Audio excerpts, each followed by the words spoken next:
ভালো ঘর আর ভালো বর পাওয়া সত্যি ভাগ্যের ব্যাপার। হ্যালো এভরিওয়ান, আসসালামু আলাইকুম। আজকে আমি রান্না করছি গরুর মাংস আলু দিয়ে, রসুন দিয়ে কষা কষা রান্না।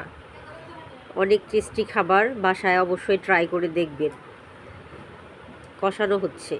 ভালো বর আর ভালো ঘর কেন বললাম? অনেকে সুখে রান্না করতে আসে, অনেকে দুঃখে রান্না করতে আসে। তো যাই হোক, মাংস কষাচ্ছি। আমি হাজার কষ্টে থাকলেও, সুখে থাকলেও কেউ বা আমাকে ভালোবাসবে না, শুধুমাত্র আপনারাই ভালোবাসবেন।